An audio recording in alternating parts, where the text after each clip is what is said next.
말씀 보겠습니다. 잠언 29장 6절 말씀입니다. 같이 읽겠습니다. 악인이 범죄하는 것은 스스로 올무가 되게 하는 것이나 의인은 노래하고 기뻐하느니라. 아멘. 잠언 29장 6절 말씀. 스스로 올무에 매이는 악인, 노래하고 기뻐하는 의인이라는 제목으로 말씀 보도록 하겠습니다. 신자는 죄에 매이지 않기 위해 죄와 싸우며 의를 행하는 자입니다. 왜요? 죄가 우리의 인생을 파괴하고 모든 기쁨을 앗아간다는 것을 잘 알기 때문입니다. 오늘 본문을 통해서 이에 대해 함께 살펴보도록 하겠습니다.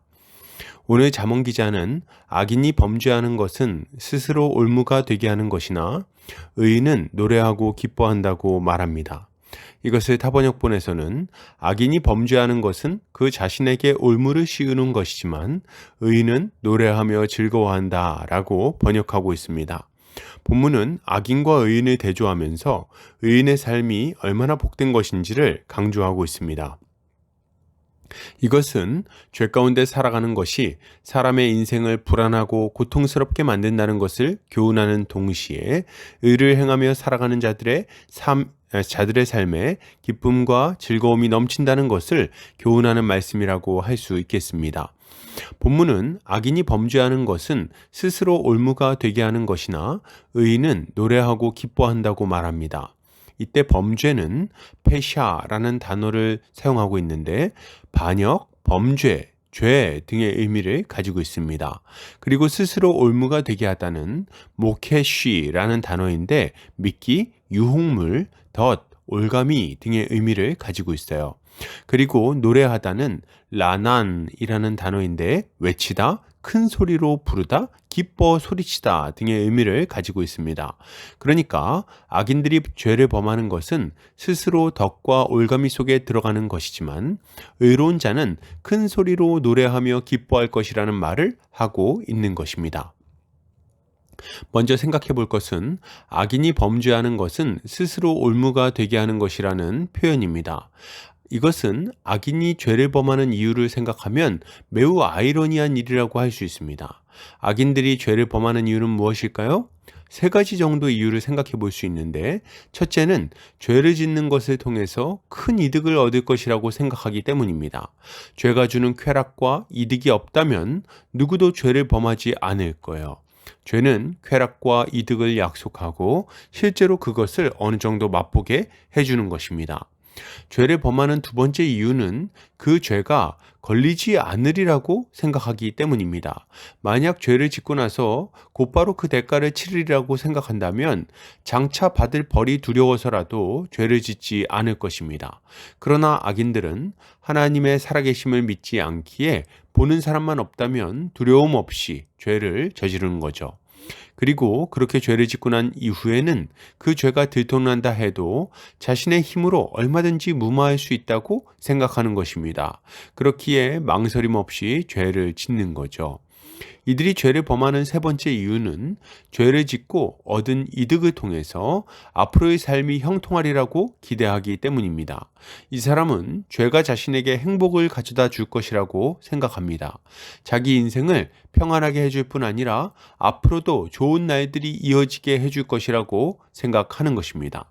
악인들의 삶을 보면 어떤 시기에는 이 생각이 어느 정도 맞아떨어지는 것처럼 보이기도 합니다.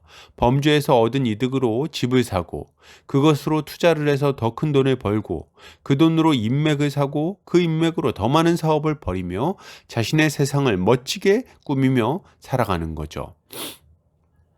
그러나 이러한 악인들의 생각은 참으로 어리석기 짝이 없는 생각이며 헛된 기대라고 할 수 있습니다. 왜 그렇습니까? 이들이 얻게 될 쾌락과 이익은 지속되거나 이어지지 않고 곧 사라지게 될 것이기 때문입니다. 이들은 자신들의 죄가 들통나지 않으리라고 생각하지만 이것은 어리석은 생각입니다. 사람은 보지 않았을 수 있지만 하나님은 이들의 모든 죄를 낱낱이 알고 계시기 때문입니다. 주님은 때가 이르면 이들의 죄를 드러내실 거예요. 그리고 죄에 합당한 심판을 받게 하실 것입니다. 이것은 이들이 기대하고 있는 것이 얼마나 허망한 기대인지를 알려줍니다. 이들은 죄를 짓고 나서도 자신의 인생이 형통하리라 생각합니다. 죄의 사슬이 그들을 동여매고 멸망의 바다로 끌어가고 있는데 그것을 알지 못하는 거예요. 그들이 가지고 있는 재물은 불타는 기름통과 같아서 때가 되면 그의 인생을 불태우게 될 것입니다. 그들의 성공은 위태로운 절벽으로 안전장치 없이 올라가는 것과 다르지 않습니다. 더 높이 올라가려고 발버둥 치다가 미끄러운 디딤돌을 밟게 될 것입니다. 그들의 인생에는 평안이 없어요. 걱정과 근심이 그를 찾아올 것입니다. 어제에 대한 후회와 오늘에 대한 걱정과 내일에 대한 불안이 그를 사로잡게 되는 거죠.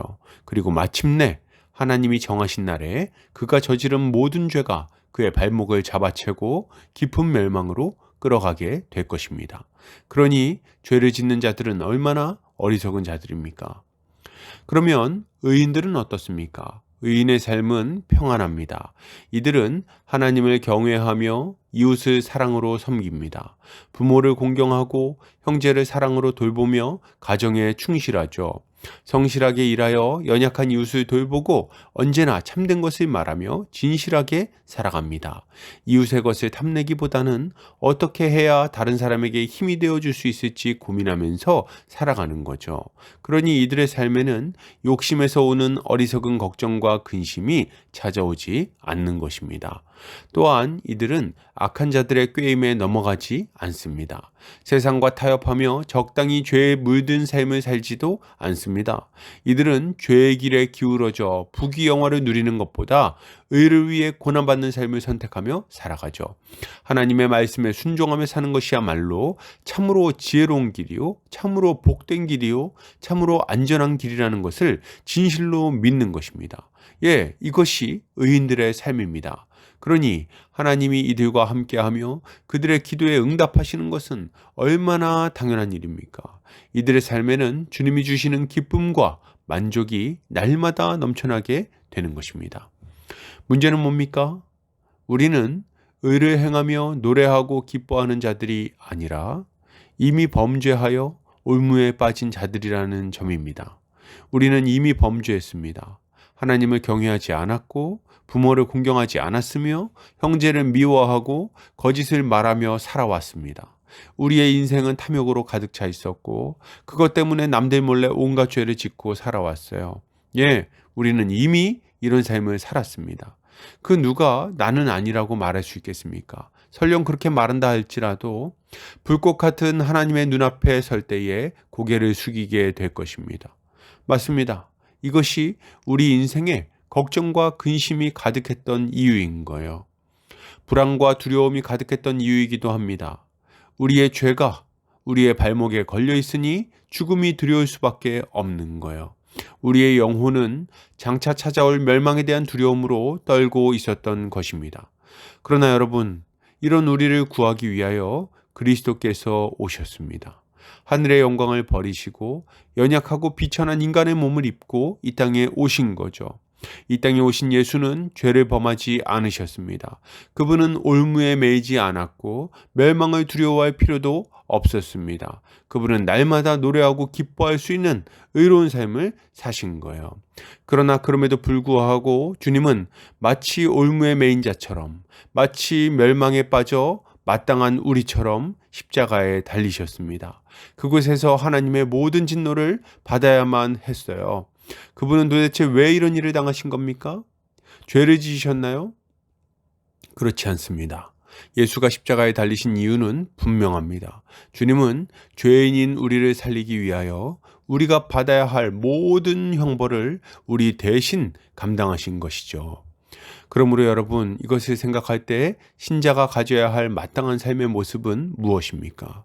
먼저 신자는 우리의 죄를 짊어지시고 우리 대신 형벌을 받으신 그리스도를 믿어야 하겠습니다. 예수 그리스도를 힘입지 않고서는 그 누구도 죄의 사슬, 멸망의 사슬에서 벗어날 수가 없습니다. 그 누구도 의로운 신분을 가지고 의로운 삶을 살며 노래를 부를 수 없을 거예요. 오직 예수를 믿는 자들만이 죄의 사슬에서 벗어나 참된 자유와 기쁨을 마음껏 맛볼 수 있는 것입니다. 그러면 이렇게 예수를 믿는 자들은 어떠한 삶을 살아야 될까요? 먼저는 죄의 사슬에 매이지 않도록 조심해야 하겠습니다. 악인의 마지막이 이렇게나 비참한데 그 어리석은 함정에 또 빠져서야 되겠습니까? 죄를 미워하고 피하며 때로는 피 흘리기까지 싸워야 하는 것입니다. 이 죄 때문에 그리스도께서 피를 흘리셨다는 것을 기억하고 죄의 유혹에 단호하게 맞서야 하는 거죠. 또한 우리는 그리스도를 따라 의를 행하며 살아야 하겠습니다. 주님은 우리에게 의로운 신분을 주셨을 뿐만 아니라 의롭게 살 수 있는 능력까지도 주셨습니다. 하나님을 경외하고 이웃을 사랑할 수 있는 사랑의 능력을 우리 안에 부어 주신 거예요. 우리 안에 임재하신 성령께서 우리에게 날마다 이 능력을 공급해 주십니다. 우리에게 필요한 것은 능력이 아니라 순종입니다. 능력은 이미 주어졌어요. 우리는 우리 귀에 들린 말씀에 순종하기만 하면 되는 것입니다. 이렇게 순종할 때 어떤 일이 일어납니까? 주님은 우리 인생에 기쁨의 탄성이 터져나오게 하실 것입니다. 변화와 승리를 허락해 주실 거예요. 하나님의 역사가 무엇인지를 알게 하실 것입니다. 우린 이것을 믿음으로 말씀에 순종하는 삶을 살아야 할 것입니다. 결론을 드립니다. 여러분, 죄의 올무에 매이지 맙시다. 죄를 피해 의로 나아갑시다. 주께서 우리의 입술에 기쁨의 노래가 넘치게 해주실 것입니다. 오늘도 주님의 지혜로 승리하는 성도님들 되시기를 주의 이름으로 축복합니다.